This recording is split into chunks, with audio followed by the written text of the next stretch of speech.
ګرانو مینوالو، زما مشرانو کشرانو وروڼو خویندو میندو، السلام علیکم. امید لرم چې تاسو به ښه یې، روغ جوړ به یې، ټیک ټاک به یې. نن مونږ چې کوم دی تاسو ته یو ورکوټې غونده کې پروګرام راوړی دی، متلونه د پښتو. یو څو متلونه ته چې کوم دی نو کومه داسې مزاحیه غونده کې به ومي، او متلونه چې کوم دی نو زمونږ په ژوند کې ډیر زیات اهمیت لري، یو خپل مقام لري. او بلکې به زه تاسو دا ووایم چې پښتو ژبه چې کومه ده دا په متلونو باندې ژوندی ده. او متل څه شی دی؟ متل باندې بهرحال زه ډېر بحث نه کوم، خو متل هغه خبر ده کومې ته چې مونږ د کاڼي کرښه وایو. او متل یې مونږ ته د پخوا نه را روانې دي، او دا چې کوم دی نو د مشرانو خبرې دي، او دې ته مونږ د کاڼي کرښې وایو چې دا خبرې هرګز دروغ کېدی نه شي. لکه مثال په طور باندې چې یو شیز دی، لکه هغه یو سړی وي چې مړه دا کار ستا د کولو نه دی، یعنې دا مشکل دی، ناممکن دی، او بیا خاص کر ستا دپاره چې یاره دا کار خو ډېر دا خو سوال نه پیدا کي. لکه هغې کې یو متل دی چې خرې ته ګوره او په سارا شپې ته ګوره. خرې ته ګوره او په سارا شپې ته ګوره، یعنې مطلب دا دی چې چېرته خره او چېرته چې کوم دی نو په سارا کې شپه کولو، خو د کوږ نه او د ګیدړ نه او د شیر نه به څنګه بچ کېږي، نو سوال نه پیدا کېږي.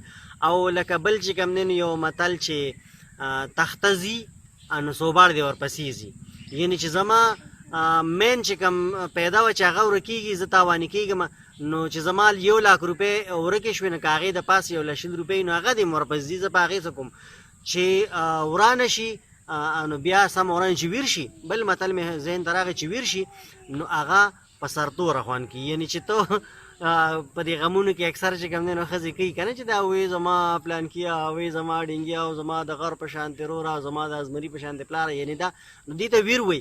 نو چې کله ویر شي نو ویر په سرتوره باندې خوند کي. او بل چې کوم دی نو لکه چې ځې ځې نو ابازوله به راځې، یعنې که ته د دنیا هر ګوټ ته لاړ شي، د دنیا په ټوله ځمکه باندې وګرځي، خو بیا به هم ته واپس خپل مقام ته، خپل منزل ته، خپل کور ته، خپل کلي، خپلې علاقې ته، او د خپل مور او پلار او د خپل وروڼو خویندو او د هغې هغه منځ ته به ته بیا راځې. که چېرې په ژوند رانلې نو په مرګ به راځې، خو راځې به. نو چې ځې ځې امازوله به راځې. او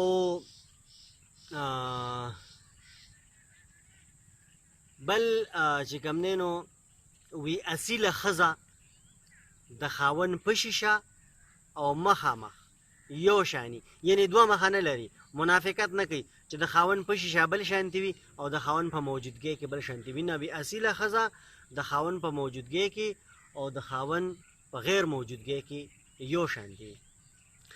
نو متلونه خو ډېر دي، وخت په وخت باندې به چې کوم دی نو مونږ تاسو سره متلونه شیر کوو، مونږ به تاسو ته متلونه کوو.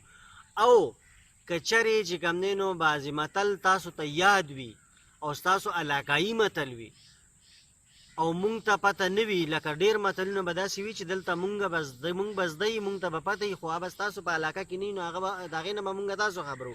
خو که چېرې ستاسو په علاقه کې چې کوم دی نو یو متل وي داسې، نو هغه تاسو ضرور مونږ سره شیر کوئ، لازم چې کوم دی نو هغه مونږ ته رالیږئ. نو بیا به چې کوم دی نو هغه مونږ په نیکسټ په بل پروګرام کې چې دی نو وایو، خپل نوم، خپل اډرس او خپل علاقې چې کوم دی نو نوم دا ورسره رالیږئ متل سره، او چې کوم دی نو مونږ ته وایي. او داسې که یو قسم ستاسو په زړه کې یا په ذهن کې یو سوال وي، نو هغه هم تاسو مونږ سره شیر کولی شئ. که چېرته لکه ضروري نه ده مونږ به ستاسو نه زده کوو، تاسو به مونږ نه زده کوئ. کیدای شي یو سوال داسې وي چې هغه چې کوم دی نو تاسو له نه درځي، مونږ له راځي. که مونږ له نه راځي، مونږ به د بل چا نه تپوس کوو، هغه کوشش به خپل کوو چې تاسو له مونږه هغه پروګرام چې کوم دی نو سیټ کوو، هغه جواب مونږ را پیدا کوو. هغه که هر قسمه سوال وي، د اخلاقو د دایرې نه بهر نه، د اخلاقو په دایره کې دننه کوشش به کوو که نه، ځکه چې هسې نه چې حدود چې کوم دی نو پکې کراس شي که نه، ښه خبره نه ده. ځکه د چا زړه ته به پیټیس ورسي او د چا زړه ته به پې غم ورسي او په زړه کې الله پاک اوسېږي، نو د چا زړه چې کوم دی نو ماتول نه دي په کارو.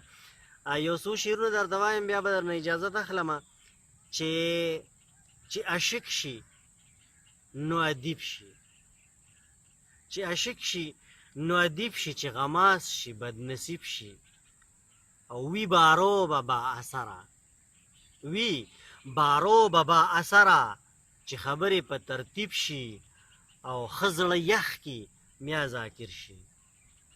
ښه زړه یخ کی بیا ذاکر شي چې مرګي ته ور قریب شي.